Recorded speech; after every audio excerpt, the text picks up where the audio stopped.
12 years ago, I jumped into the waters, 52-degree waters of the San Francisco Bay, trying to make my escape from Alcatraz. I was so filled with hope and fear that I could hardly breathe. I tried to calm myself with the assurance that at one point I had been a champion swimmer, a junior Olympian. I relaxed, stretched out, almost hitting my stride, when I looked out and realized I was being pulled to sea. Frantically, I tried to write my course, and then I thought, isn't this funny? Isn't this why I took this drastic step in the first place, to write my course? Now, my life in reality was pretty awesome. I was living in San Francisco, I had married the man that I truly love, and I was practicing as a neurosurgical PA. But the daily demands of my life just somehow started to seem like a to-do list rather than a dream come true. I was doing everything that was expected of me, but somehow I felt like there was more to life. I felt like something was missing. Exactly a year earlier, I had witnessed a sight that had brought me to this point in the bay. There were hundreds of athletes thrashing in these very waters, trying to navigate their own finish to the finish line. Each athlete that passed, I got more and more and more excited.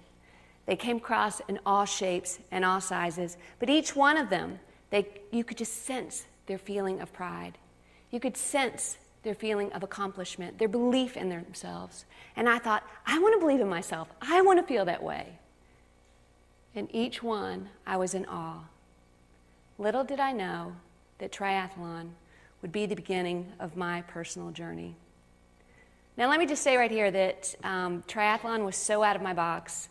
I was terrified of anything like this. Of course, I did have the swimming background, but that was forever ago. And I was unfamiliar with a bike that didn't come equipped with a banana seat and a basket and a bell. And as a child, I had severe asthma. So running was just something that I could never, ever do well. So me do the escape from Alcatraz, me become a triathlete, that just was kind of crazy, pretty crazy. So I thought, you know what, my hope outweighed my fear, and I thought, I've got to give this a try. So I took a deep breath, and I started swimming harder and harder. I found that old familiar swimmer's glide, and I found my way to shore.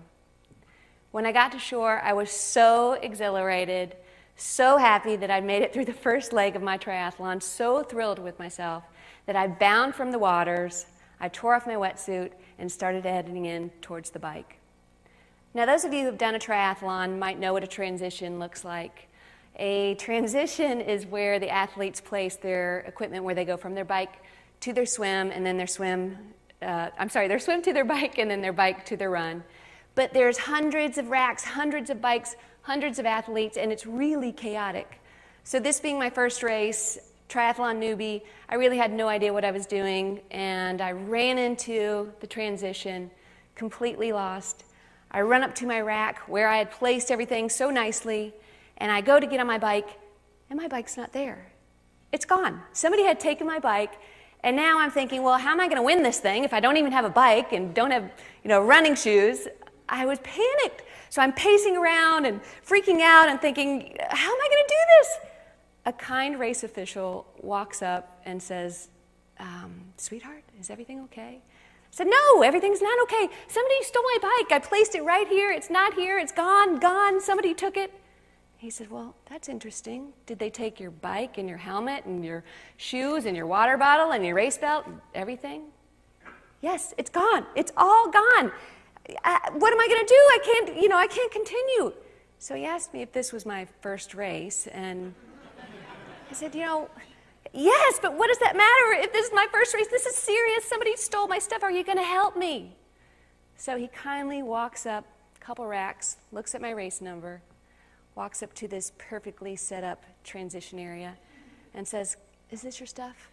And I looked at it and looked at him and said, oh, thank God they returned it. So I jumped on my bike and took off for 18 grueling miles of hills. Now, when you are in this I can do and I'm doing great. I felt like that. I had made it through my swim. I had found my bike, and I'm off on this hilly ride, and at one point I had to get off and push my bike up the hill, which was really demoralizing. All of these cyclists are passing me left and right, so my can-do very quickly turned into, I can't. What am I thinking getting myself into this race? And who do I think I am? And that internal chatter started saying, you know, what were you thinking? This is ridiculous. You're no triathlete. And as the bikers are passing me, now I'm getting mad at them. They're trying to encourage me and saying, keep up the good work, way to go. And I'm thinking, way to go, what's wrong with you? Do you see I'm pushing my bike here? So I'm mad at myself, I'm mad at the world. Keep it up. Well, if I had a bike like yours, maybe I could keep it up, but I'm on this clunker. So finally, I turned that internal chatter into a kind voice and said, you are doing this for you, for your goals, your heart. Get on that bike, start pedaling, finish this race. And I started pedaling. I slogged through the hills. I made it back to transition. And I was so excited when I got to transition, I waved at my race official. And he thought I needed help, so started directing me back to my rack. And I said, no, got this. Been there, done that. Transition, pro, I got this. So put my bike back on my rack, put on my running shoes, and headed off for my 8-mile run. Same story, I'm feeling great. I've checked off the swim, I checked off the bike. I'm off for my run and feeling really strong until mile 5. Mile 5 merges on to Baker Beach.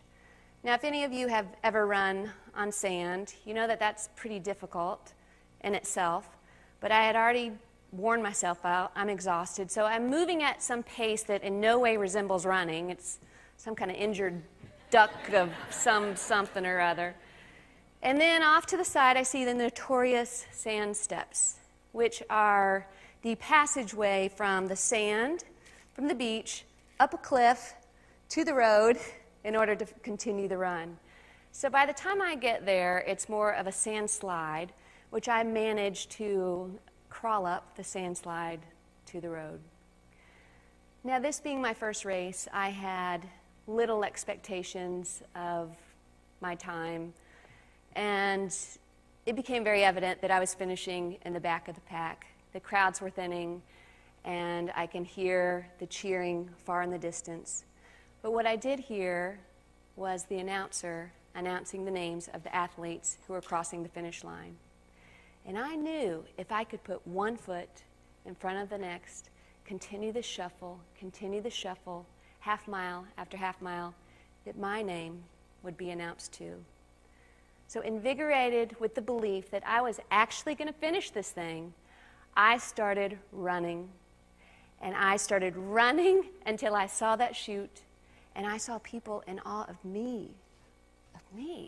So I sprinted across that finish line with tears of joy, and I shouted, it may not have been fast, it may not have been pretty, but I did it.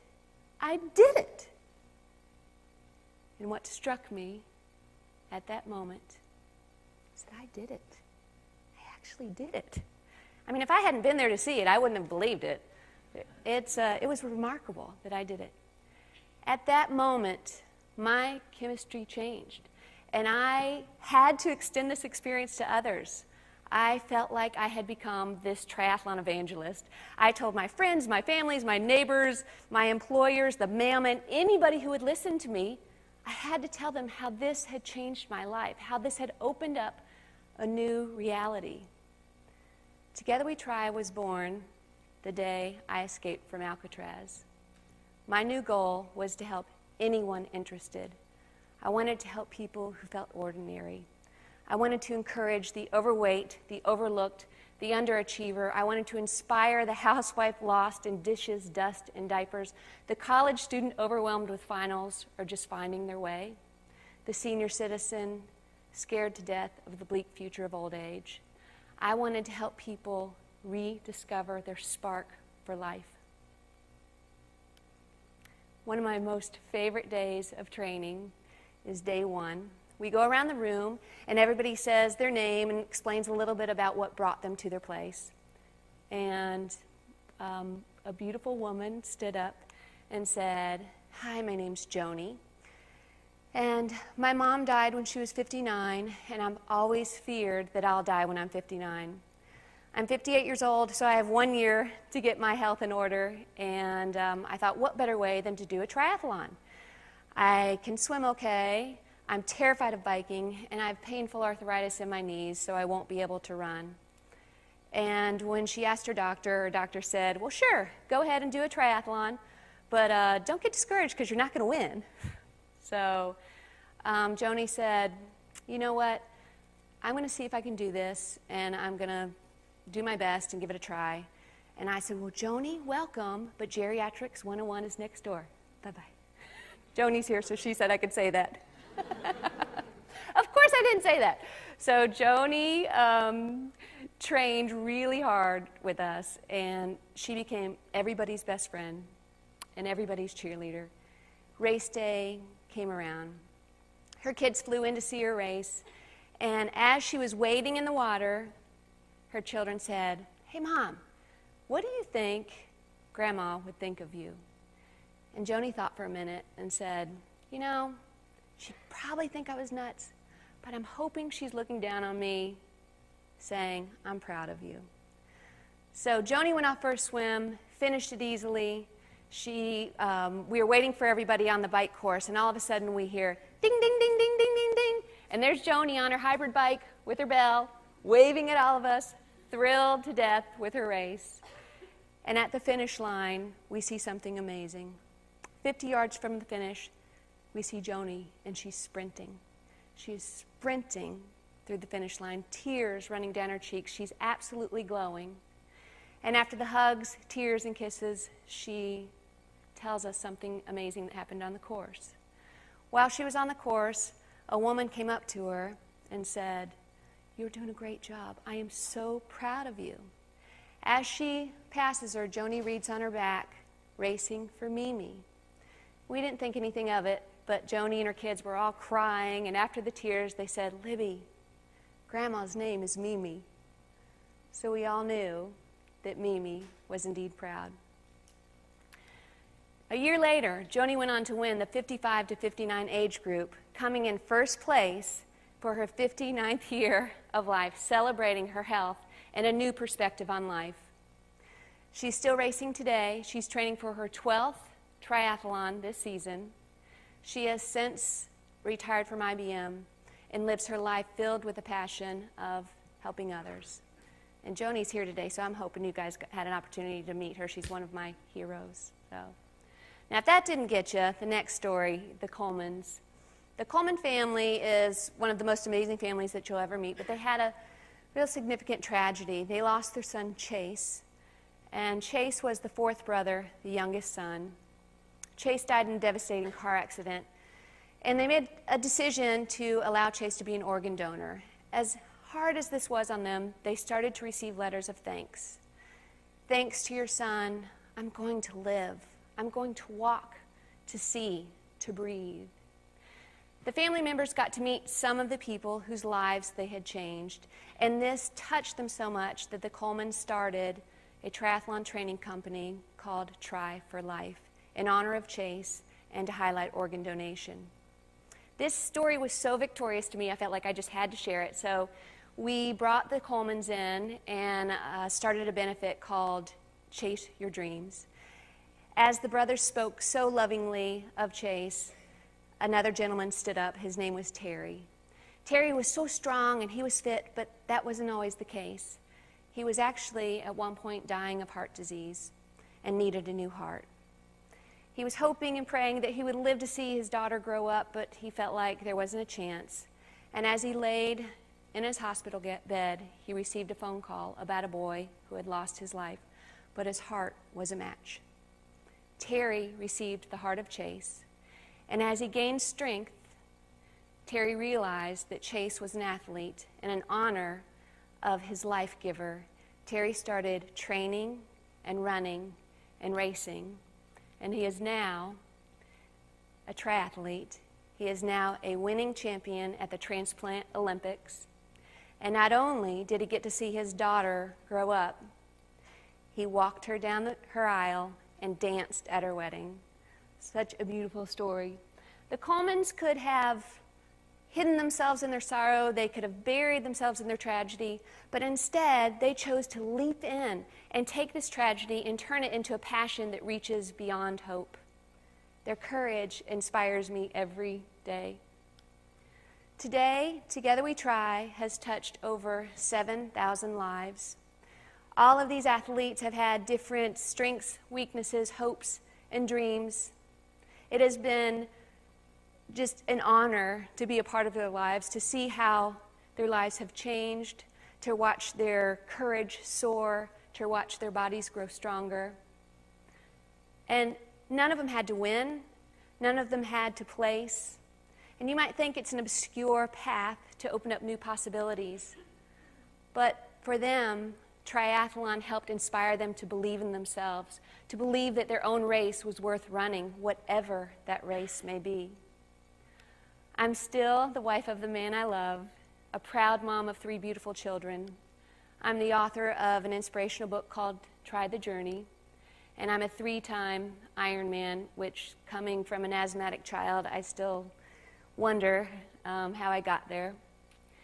When Ted asked me to talk, I was just so excited beyond belief, and I was so honored to be just included with such an illustrious group of speakers. I was thinking, what in the world can I say to inspire such an amazing group of people? And then they said, we want you to give the talk of your life, but you have 18 minutes to give it in. And I was like, what? What was that? I'd like to talk. And I thought an Ironman would be easier than to confine my talk of my life into 18 minutes. But I thought long and hard about what I could possibly say, and I wanted to say something powerful. I wanted to say something remarkable. I wanted to say something to make a difference. And then I thought, really, all I can share is who I am and try to tell you what I try to tell myself. Libby, have courage. Have courage to step in, leap in, wade in, even if the outcome is unclear. And if and when I learn something along my journey, Libby, share it. Share it. Because the magnitude of joy increases 100-fold if you can extend a hand and help someone else rise above their own expectations and believe that there really are no limits.